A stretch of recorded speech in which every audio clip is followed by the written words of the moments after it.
Southeast Asia ram fang ro le CMS Holidays chuan March tha hian Southeast Asia ram Vietnam Cambodia le Thailand ram te tlo turin group tour buat sai kan tume Vietnam hian Hanoi khopui te Halong Bay moi te tlo ani anga Halong Bay hi longlian cruise mangin pan ani ang hengba ka hian Ho Chi Minh City te kan to bokang Cambodia rama hian Cambodia ram khopui Phnom Penh te Siam Reap te Angkor Wat Temple le mundang dang te kan to ang Thailand Bangkok khopuya hian tuichung bazar lar mai floating market te tlo ani anga Chao Phraya dinner cruise te nei ani anga thomna tlom na khopui Bangkoka shopping hun thol kan nei bokang Southeast Asia rama zin tur hian olsam takin visa apply thei ani a ramdang ngai to in asen so asang lo bok travel loan EMI le installment in kan ti sak thei bok seat atam lo booking lo tirang ro le Booking ti na mun CMS Holidays Vision Veng Sikul Puikon Aizol phone number 9436 353 101 8794 631 467 Tun hai de watrang khan Manipur mi pui te hna tuklui chia khon tu helpol mi le sa an man chho ta mol maya ale alam zong chuan heng mi te hi tun ru man buaina a an ma the te an ni ang loya thunei tu te tan po alu hai thak du hle ang an mi pui te hna tuklui chia khona pui an tam tak em awang hian mi pui tan phur rit tak tlingin a nok sak ang zonga soi po in an nok sak tak zeta heng sum khon ching security ten an man thin te thlawang hi tlom ngai pol rang ten hau thin ma se ami pui nol pui ta na an nok sak em awangin thoman nei ring tiala topa Manipur sarkar chuan heng tuklui chia khon thin tu te lo ma chhon tu tur hi adin ta hialani tun pathian ni liam ta January ni som ni panga po khan meitei helpol pakhat progressive member pani Imphal West District chung Langol type through a poisalo khon lui ta chu man an ni a an pol mingin Imphal le thobal che vela suman lo khon nual to nge ani an hne na tang hian mobile phone paruk ba ka veiwa na an man ber an motor le silai tele amu enge mozat ba ka sum khon na an man thin le khapoi mo te an man ani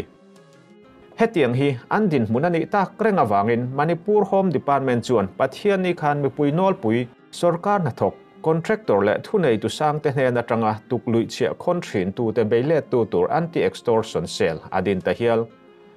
Manipur Chief Secretary Prasan Kumar Singh chuan he sela hian police Central Armed Police Force Assam Rifle le Army te antel don ti soin harsan na to ka piangin an biak po thei turin chhun zan zomin darkar somni pali chung anin kaw reng don ani poisa khon thin te laka harsan na tok te chuan engti huna po he number kal tlang hian an harsan na te thlenin thunei tu ten an bo zui ngal zelang a soi zelna Manipur Chief Secretary chuan sarkar na thok tiamin mi rangin helpol te hne na tanga phone call message le khaziak manga tuklui chia choi tura phun na hi andong thina an be seizat an pek lo chuan an chunga kutleka an vota thina ni hetiang thil thleng thin hian hesteta dan le dun ken ko na hi atit fuan op na sa le har san na ron thlen an om vele amo la tu te hian abul nai om police station te chu bepopin ma an la ho ngal zel don ani tin mi pui te po mun him lo lai chu tlopo lo ram turin kan in ngen bukani ati sarkarin adole tu tur hial dinin lo man ta ngau po ni se henga man thrina te tho hi tlang mi zo fa te be tu atana a man thin te an ni le tho si a chu wangin he sel thar hian Manipur sarkar le ral da watana a man helpol rang te inkara boruak tha ain boruak chelam a thlenarin omri zo kani tun tha January ni som ni palizan kham Imphal East District om meitei helpol pakhat UNLF member Herman Johnson chu UNLF Koireng group ten an ka phlum mani kha khathil kheng chungchang khan soizui ne uneu a hlo awangin a ka phlum tu UNLF Koireng chuan thu chhuah siamin thil omzia an soifia UNLF Koireng in an Secretary of Publicity M Sakhena minga thu chhuah an siama chuan Johnson hi moirang khoiru maning leikai khomi moirang an kha lawia inlua khosa ani a mi pat mei chiat na thila uchuak taka mi rang laka acheta wangin thiturin achung thu an rel ti antar lang Johnson a hian Thobal District om ril rulama harsat na nei mei che pakhat priya chu mi pat mei chiat na lom hoi zongin a khoi thin ti an riada wangin an chuizuya Imphal a om na muna tanga ruai chuani in thu an zot fia atira phana saviau ma se aje breng thei da bik lawa priya ne na mi pat mei chian na an man thin thu hi apuang ta ani apuan danin priya hi voi engemaw zat mi pat mei chian na alo man pui to thina heti a khoi thina wanga anau pai po hi voi thum voi li lai alo ti tlak tir to nge ani priya hian pasal lo nei to thinin ril rulama harsat na anei wang po ani mai thei an in thena chumi hnu chuan in rang lu in a in son kual ta thina ni Johnson hi mi pat mei chian na lama a cheu chuak le a priya chau ni lo hian a far nu ngei po alo khoi thin kum sang ni som pakua tang khan a far nu chu a khoi setana voi ni lai na wa pai pha nge ani hetianga ma ni thi sen zom pui te ngei po zuwa chuang lova mi pat mei chian na lama atal thin hi a che vela mi ten nok sak ti in UNLF te hne na hian an thlena a chanchin an hriat chian hnuah chuan damtlak ani love ti in Imphal East District chung Mani Wai School le Waiton Inkar Kong Puya an kap hlumta ani Meitei tlom ngai Paul Hriat lo tak Coordinating Committee on Manipur Integrity ko komi chuan India le Burma in ri na laya rui hlo tol ruk na leiver mu chua chung chang be chanin sarkar lai pui marde an tumeka an thu chua hian hetianga rui hlo le thil dang tol ruk na leiver kong lian tak mu ani tamai hi India sarkar tan a him lo thu le sarkar lai puin ngai poi mo ngei se an du ti an tar langani ko komi chuan Mizoram ming len lama thur chuakin India Burma le Bangladesh om tlang mi om te chuan in thurualin heng an omna ram pathum te sa thla hian Christian ramdin tumin ma an lameka tun truma leiver an mu chua po hi an thil tum ti hlo tin nana an man ra poimo ni thein alanga he thila hian Mizoram le Myanmar chin state ta mi thil ti thei tak tak te an tel ngei arin om ti in sarkar lai pui chu India mar chakrama emergency puanga mala zui turin an phu tani ko komiten min pu na chung chang chu thudang ni se Myanmar le India in rin laya dan lova thil tol ruk nana an man trin leiver trak leng hal alo om reng hian ngai tuana ati thui hle a ngai tha chi ni in alang lo Directorate of Revenue Intelligence DRI chuan Assam Rifle ne na tang rualin tun thla January ni som pakua khan ruihlo tol na na siam danglam asok leilen traka tangin Myanmar atanga ramrikal tlanga tol ruk met ke ji som ni paruk te meu chu Darban Bazar Kachar District Assama anmana heng ruihlo te hi ramrika nana leiver an siam lir thei po len na tur khopa jaw kal tlang hian India rama an ron tol lun ni in New 18 chuan an tar langani ko komi thu chua hi Mizoram Police DRI le Assam Rifles te chuan thudik lo hul hualani thu an soi ve thungti India Today Northeast chuan an tarlang Directorate of Revenues Intelligence DRI aizol chuan ko komi thu chua hi thubel chian dol lo lutuk le a fin fiana om lo thu chua ani thu soin Mizoram ti ming chiat tumna ani thu an tarlang DRI chuan nikum April tha atanga kumin January tha thleng hian Myanmar atanga Mizoram kaltlanga ruihlo tolu chi rang met keji zani somthum pakhat ba ka heroin keji som paruk ganja keji sang khat zathum som sari pangale hydroponic wheat keji thum le gram za sari kanman to a heti hun chunga ruihlo kanman hlut zong bel khom hi cheng vai bel che zathum som nga panga zetani ama ero chu ko komiten an soiang Myanmar le Mizoram ramrika nan ruihlo tol thinten leiver lian tak an siam thu hi kan hrengai lo heng ruihlo te hi Myanmar atangin Mizoram kaltlanga tol lu ni in Kachar Assam le Agartala Tripura te tiamin India marchak mun ranga man ani hlom ti in ruihlo tol kai hnuya mi som sari man to bokin an malang na rang le an mi man te hne na tang hian leiver chungchang hi an hrengai lo ti an tar langani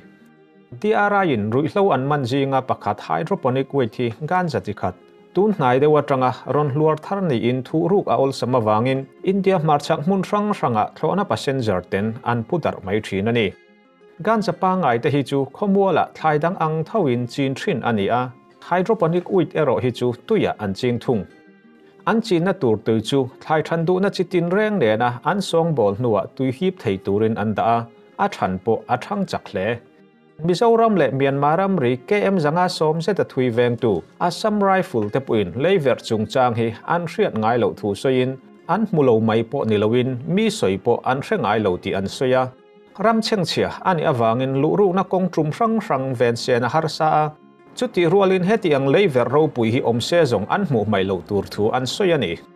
Mizoram Police te puin ko komite thu chua hi thu bel chian dol lo tak ani thu soin Myanmar le Mizoram in rin a leiver siam tur chuan ram pahnih te in rin a triau lui hnuaia leiver siam angai dona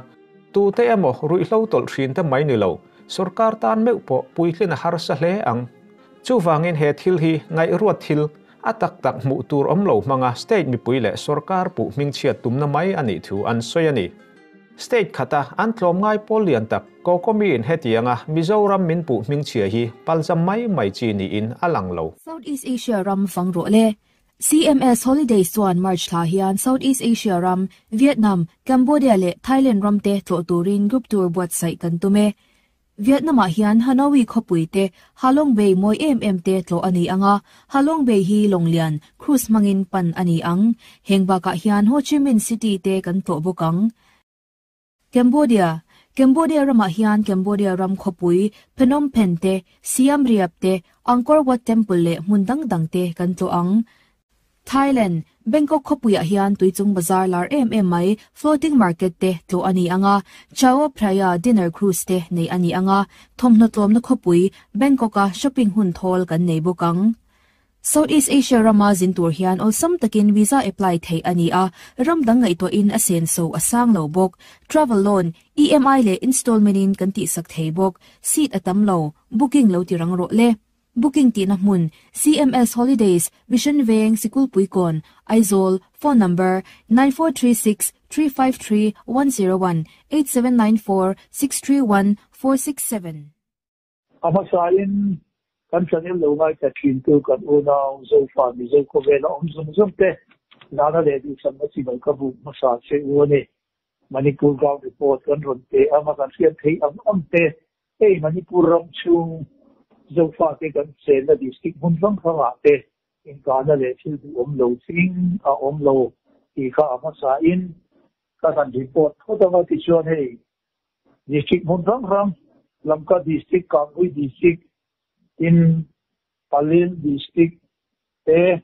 Tenglopan district te nga po hian in ka na thil du lo sing a lo ani so ti lain Kangui lama sidewall post ka ni som hi pali December sam hi som hi pali zana tanga kan una ku ki no ho ka dia khatia ka ania tuna sanjin kan an thia dana win lama khan sidewall post ka duale ani toa amuna BSF CRPN ho te ko ka suave kan ni to ani sidewall muna kan win lama Hostitarin athian ne na lom thu sai na kai na te po an ne ani ti ka video an ron ti viral khanga ta tam te po kan ke ri na oma me te hu so anen e hi ujok sin an ti sai bul ujok singa ku ki te chuan BSF le CRP om te kha a kha ho kan bot chu ka tu na cross den tarin Kuki ho chuan in zai khom na te an ne ni ti me te ho video viral ti ko turin a bok ani tin audio ni kan ti viren sigan a thusoi nikum nei sa lai de to a viren siga thusoi audio ni kha ani ne ni viren singa tong ne ni ti kha sim sia ani to a lepte sa na kha nen loi di lai se na nia ami chung cha nga khan ke ma ni ki zo council la ba an to ki person dusa na chiwa pe Supreme Court de da zia ki na piluta hey Viren siga to say obviously ka city ngeri ti fiata ni to again Viren siga chunchaga Supreme Court case file on kha hearing arulama min nei saturin lekha a thelu da ni ti kha voin lama chanchin thar ka khadan sia thei te chu an ni le a ichuan hei tuna January ni som pasaria Kuki Council kan ho tu ni pali Delhi lama Manipur Dwaida Chungsam, Tu Tura, Ministry of Home Affairs,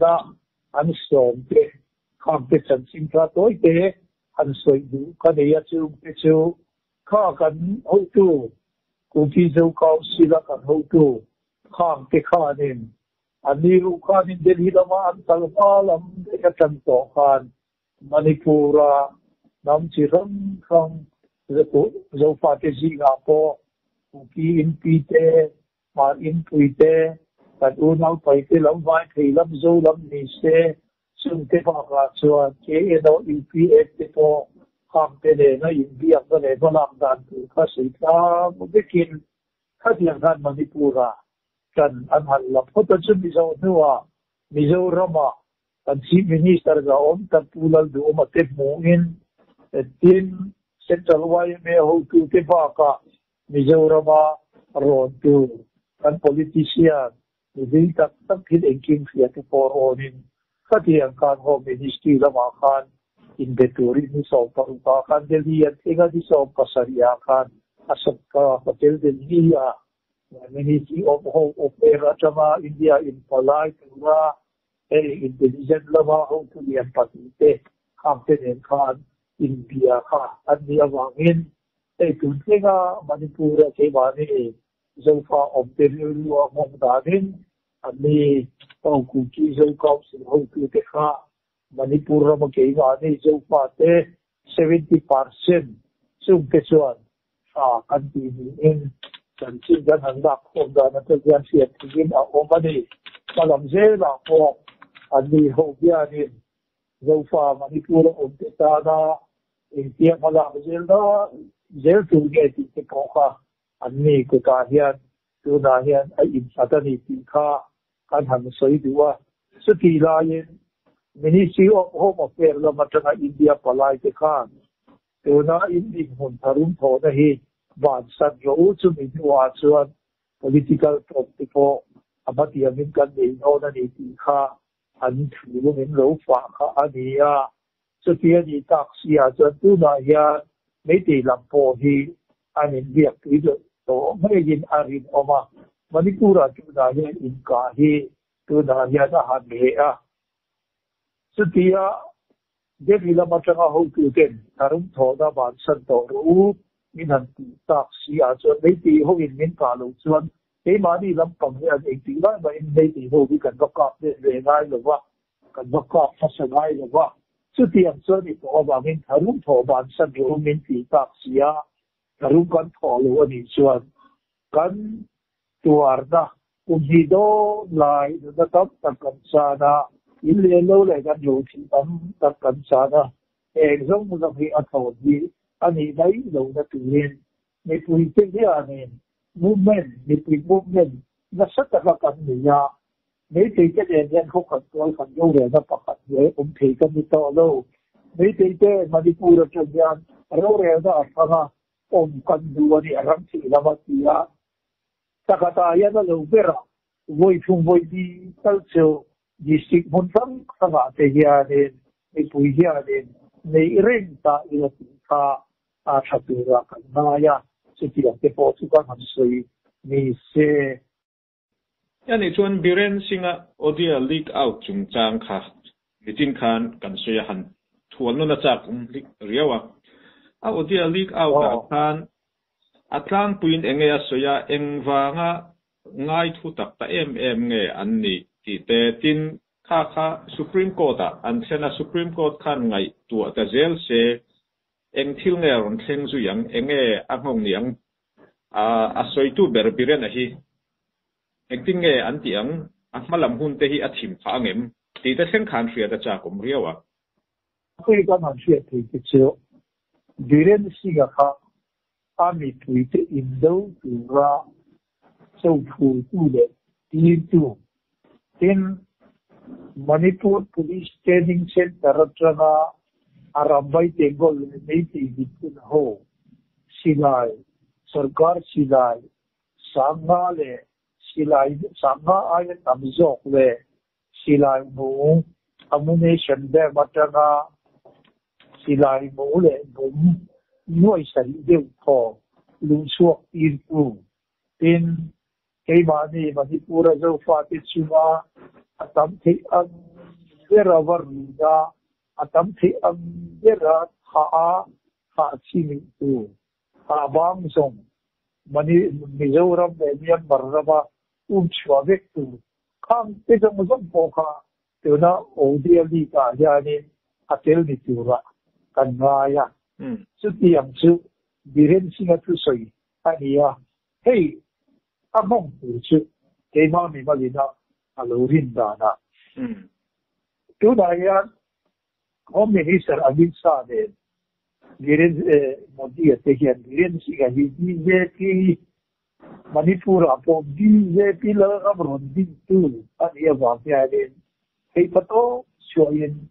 biren singa hi na sakatin an chan tu ani ya amaro chu biren singa hi tu na Supreme Court a zat ho ten ho hi chu ane an chan to di don do ni ti shi ke ma lo pu da ani acha na chu Manipur state aya min Amerite aku ki anaga nam chi dang ba mu chi din ke po ni se khati nga omho zong Manipur khwale ti te khan kan chief minister pura kan representative kan mi puite ai o MLA kan santena chief minister Manipura a in khatpa be athu dei tu ge pura an san Manipuram ami pui zong in ada ani a tu na te kin na Amerite le ke ni ho follow window ko ni ta ila ani ga chu ram khat state khapa ber adia wagen aram chuma indau te in putiam lo te in khate kha ho ka ra kan ban tharin sulai so yin in ren na kong zo tu ra ni la in ani hi Indo na chok suak tu mi te sam ji te kara me te ne ku ki zo te kara in huat na fu chalo fu suak tu abui kan tu ang adia wa ya ne dan suwa ne biren sing nam chi minister inia nama singwa zo ki ti zo hian ro ren lo ni ti zo hin kan ren ba yang an ti do lo wa su wa chonin hemi o bio li ki engtinge Supreme Court yan ruwa rumre de lam ti kan sian lo na chumen biren singa pa ko ki hemi ni tikka re la din chuane biren sing malama kal je na tura ko ya ni enebe te ko hi ading lo ading thei lo ko ya ni o man te ni ti te yo ka ti cho ka lo ri ba en ko ni se kan sia biren singa so o minister le kan ti en ke ni na an kan man ya wa ya ni high court Supreme Court la ma po yen pe sa ti dan ten lo mai to le in ani lo zo yan ro an ron le mai se yang em ti te ya po hi e ruwa o ma e po ni se kan uki advocate na person busa na pacho ani biren singa o bioli hi positive niya wangin at yung birin siya sa case hearing tulka arang thi ambera hearing roti sakturin ho ilamakan lekha chuan duda niya imponi se Supreme Court no the tu kan siat ma chu achu tihan khati kana niyam ti erozong siam te jin kan sei thi lo ni ti kha kan sang thei da che ni mai along mom le mai chuan zona kan nei le chu tun pathian ni liam ta January ni som ni pasari khan Manipur Home Department khan tuklui chia kan timayang chu silai ken ko sang helpol te na mi puite civil mi contractor le sarkar tha thok te ne na tuklui chia an khon na salutuk mi puita na phurit ni ta mi puin an nin na wanga sarkar ne na an thente po an ni arin oma chung tuklui chia khon thrin te lo do le tu tur anti extortion sale chu adin ta hiala chuti rual chuan news an enila abik takin Manipur news an ma ni le national nếu sang sang te han enela chuta chon ni tin hian hetianga tuklui chia khon kum jing lo te nen lama an man thu te in thana a chen thu te a khat to khet aron reng mai ani chutila e tak chuan a le lama khang tuklui chia khon thin te kha tuna zo fa te nena an in be me ta mei te hoina an ma the ber an ral ma tong te an ni ina lang loi sia ti hian sarkarin anti extortion cell a han din ta ka chuan khata khan Assam Rifle te tin Central Armed Police Force ang chi te tin Central Force sang an tel don boxia an du ang khan thil kalpui a har to don ati meng Manipur sarkar le biren singa ta te po reporter on kha chuan bo zuya man tu kha anti don sia chuta anti extortion cell an din hian a mei te ho jinga hian amma zong aya in rem lo na a then zo kang em bo ruak chia a then zo kang em nge an that pui zo kang ti te kha ria da cha kum riawa tin chia khon na sadan kha tu te nge chia khon eng ho nge chia khon ti te po kha atlang puya min hril thei chuanin chia khon kan ti hi mei te ram noi ni ho group kan kha ge ne nan khon ne ta arabai tengol po in an khoda setiang chu ania una UNLA te khang te ji ga po actual po rimol rei po drugs addicts po an oma khang te ka din UNLA din ka an khon chalowa an vakala ACP min an khoda ani tin sia de no ACP la mani te kha ho kha de PLA ning te nan khoda PLA ka ne tin khatiam kha de tuna ne te rab doi mi chu ni e rab doi mi uzi di tak he ho ji ga ya ne zimol ri le jak se te po hi ma se PLA na kam chu an ni lo ni at kam na der tu te nge kan tin so ne tuna arambai tengol ho ji ga ya tan ni ta de arambai tengol ho heng ji ga yan thalai kum so panga atama thalai kum som ni kum somma heng ni an ni ta a heng ji ga ya ne jimol reile dak se dik at tama tam mai an ni a heng ho hi kan sia a jimol reile dak se dik so hi che ek ang po in ni khap ma se en tin ni mo an ni ho hi rock boy de thum ang baya suman ho da tu de jackson ni de da tu chuan si mo ve an ni a hey at ma ni ho a jackson ve ho ni la po yan tu na Manipur Police Training Center at saka silang round for man ni chua kha mun kinahiranin a sen farania ka instant rifle te 7.62 mm rifle te anilo le silai gang SMG kan tite CM carbine machine kan tite khang silai kha akol to ki an sen farania hey dam doi ti ho dak se dik ho hi chu anin sekita anin chan pui be ka ni pakhatin dam doi ni lo ni chuan am thian te tu te mo na nei ni chuan khang te ne na wakala ni chuan an ni ho po anin bangai ma de chu tiam chuan si lai pa ni kan ni point mun ram ma jan tina poi sakhon nan kan an bang kha ania an man so mai nei sing lo ni ni pui ho ka he anin hey an in of ma tu na arabai te kol ho po hian tu na ajak de bol de ho hian mi pi wat sam ji ga su wan lak khon hian arabai te kol kan ni lo kan ni ti na lak khon ni alo wa ya UNLA mo KYK mo PLA mo KCP mo kha ho in chal kha din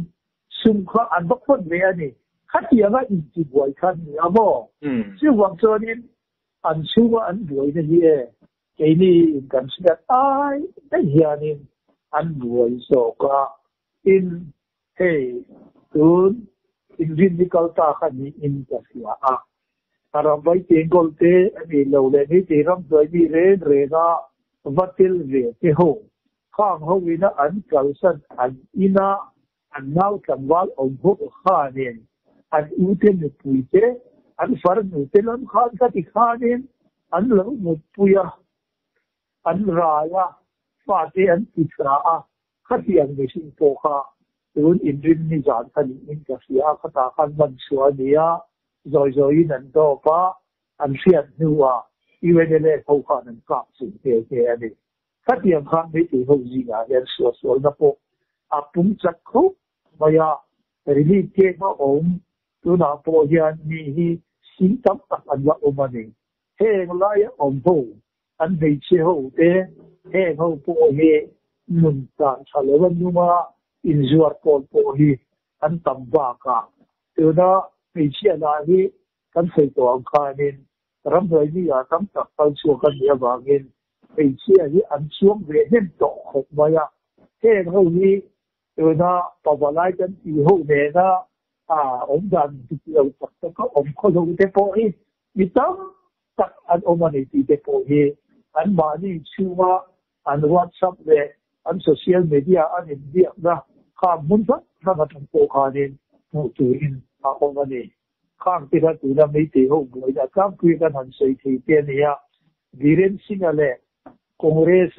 MLA una Ranjit Singh po ni puite hiat turin social media anh hiền na po sa takin kay viral ania tin KCP lampo in arambay tegol ho warning and take na te kha ege mukha ya turhi be te ho ankara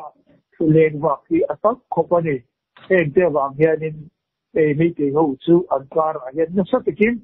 in hil bo na boina a omrega ni ti asia thia ni ti kha izo na atanga kan sei sa ba kan sang thing tam che ni ye tuna kan soi ne na in la lon a in zul zui pakhat han zo le lok che kadua ife to thu in karinga tun tha January ni som ni palizan khan Imphal East district om tun ma chuan mei te helpol UNLF member ani thinan te Herman Johnson kha UNLF koireng group ten an kap lumani kamo kha an han soida khan mi anglo alo mut pui thina ti te ni ta naw voi li la ya ka atita to ati ka tir to tin afar nu po araya naw ati ka tir ti te kha ania kan soina chanchu khatiang thil sual kha anasaviau ti pialama enga tinge police te an oma thunei tu te an oma ma an lak lowa UNLF inakma anlak tak ve ti kha hriat kan chak tewa eng lo nia kha ani ka police ne na report po din se police ne na akal achen chuanin police ho ne na sudinan phawa khati khan zoi na ji da chu da chuak le mai anga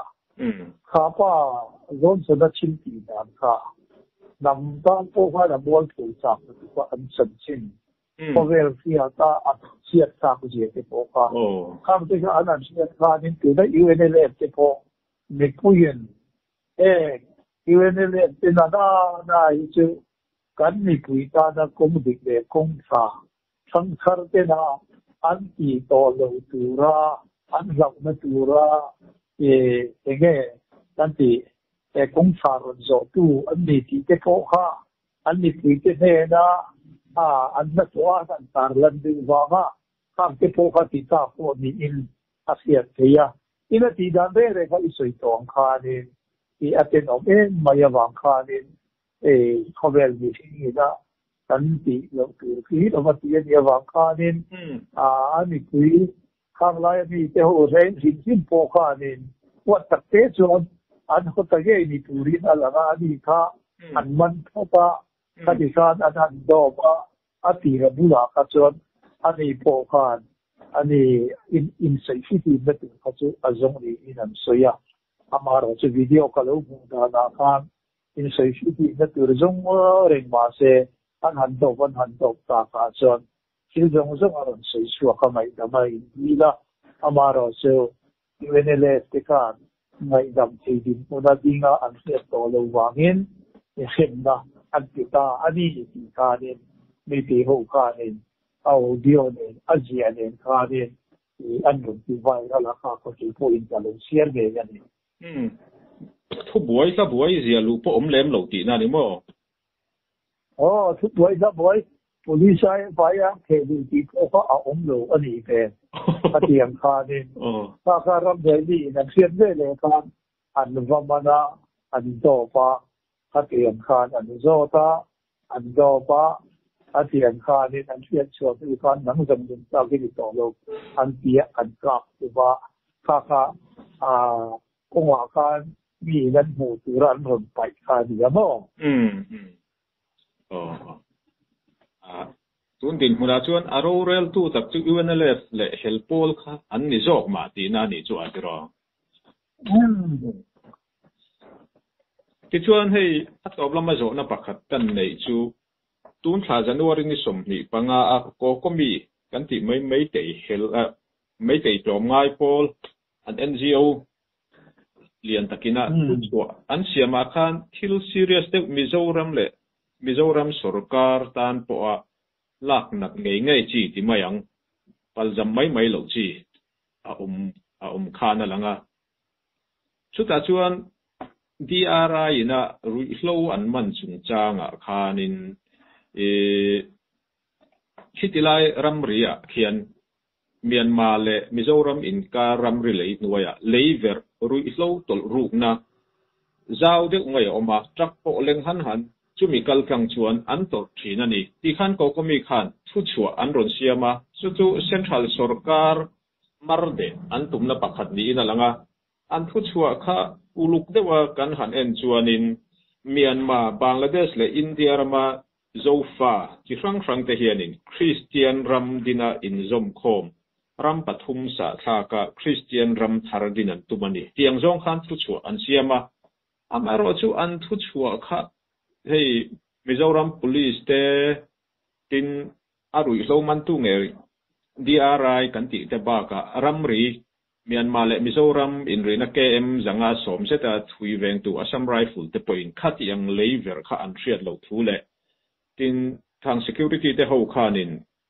มิโซรัมเล่อาชูงะเจงเล่อันสุรการเตโมเชียดตุมนานีตีขันทุชัวอันเซียมา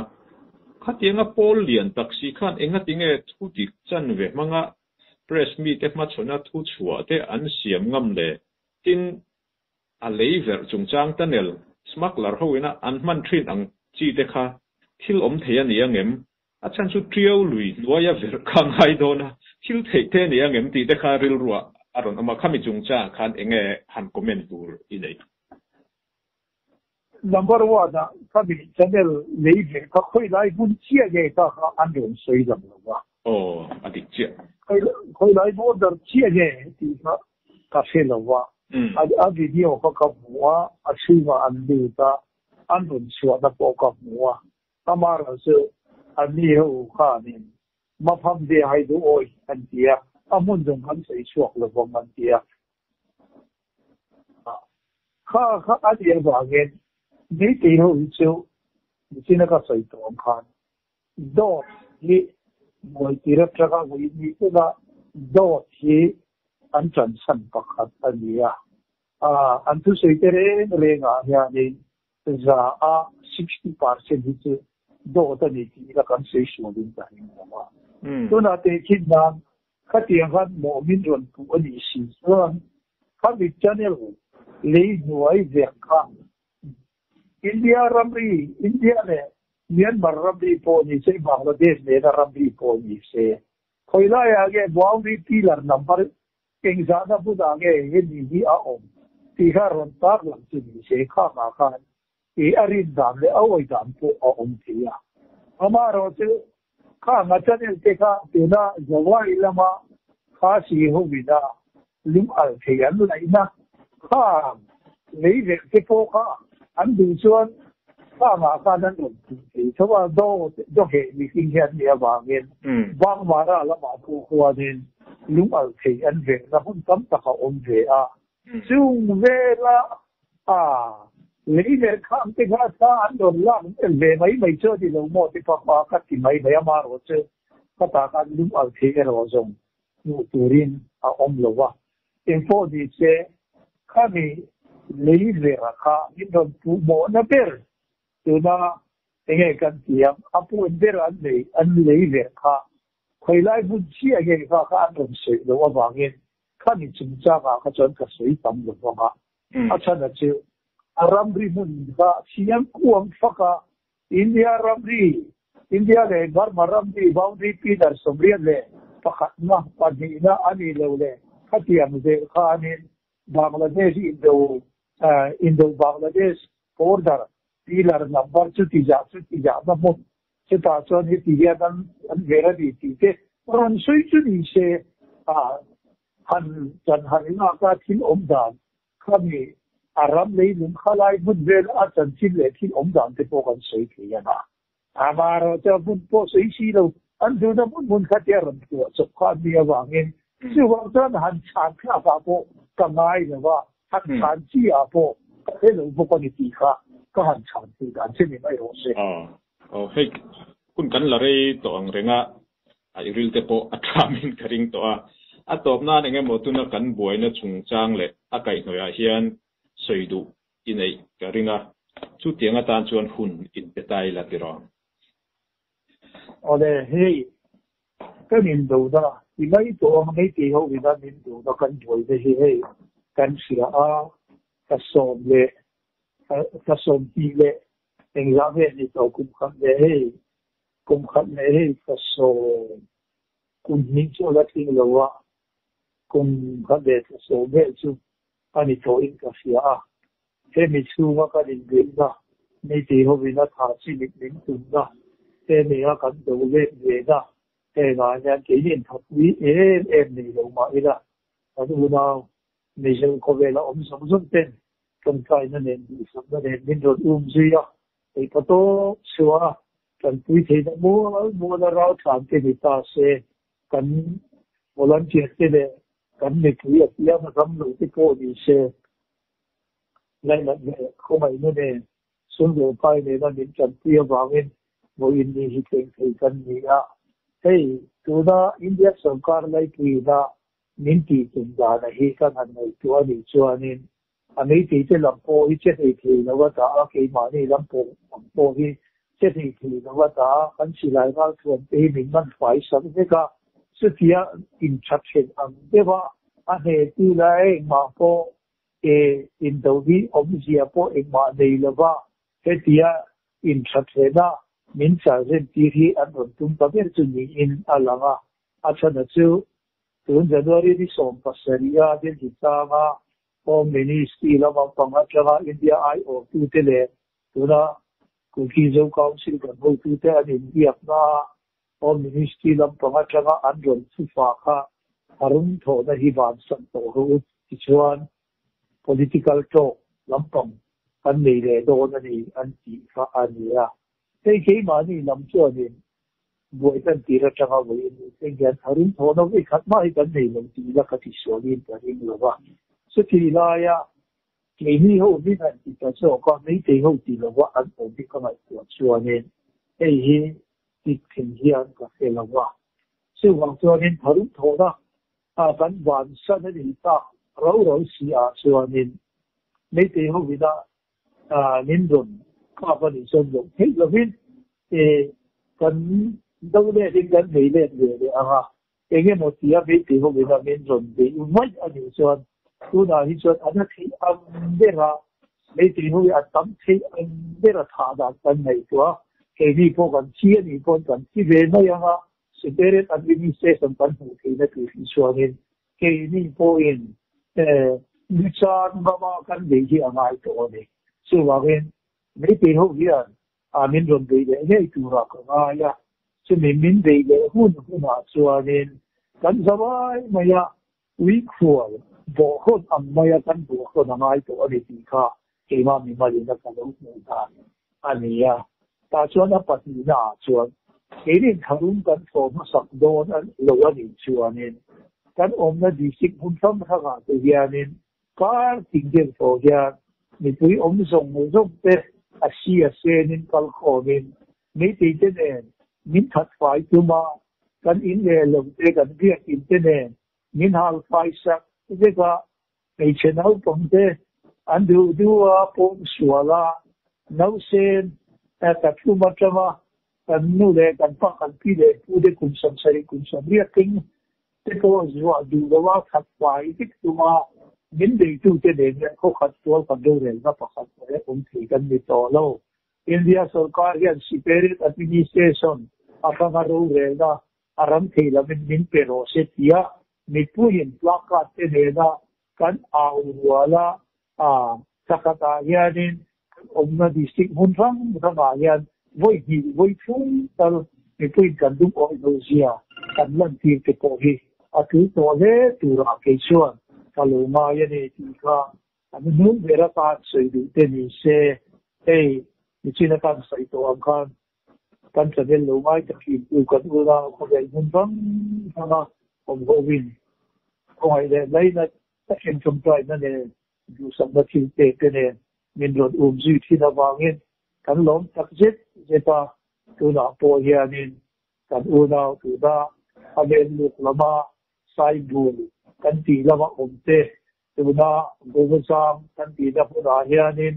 gutin an oma an ni ho hianin an kal kong he fur ru tuin fur puin kum ni lai a sel to ni wangin in ka ha in ka po na tu ra ko le ko in kara zikong motor kong kan ti te po hin sa ta kin a ti che to wangin ho sia sa ta hian thok ne ka le into in lo so po zo da vai mei ti la ka din ti zan chun za na din ti ai kong sun ka ra chuanin an ni ho po an le thi na an har sa ma una ko man sia da JCB diesel van te hi ku dan ron do tu na la chuanin ma pe tu kan ni to lo wa ngin an dei dong de ma kan sa de lu mai cha ki tu kan u nau ke the na ga kan har sa te kan han soya ma thian le kan u nau ti ku te in ta ni ya an ni ho hin to lo te min te the ya ni chuanin kan thi ang na ron nei tu sa ram che kan nei tu don thian the le in chung plai na min lo fia ula ti in hatiang kha ga ni ru de na po kan soya in chu tiang bokin abang om na chin thakang ram nei ti ho ida min ron dei khut na the yanin kan pa sai sa te hu vi tu na yanin an om so ba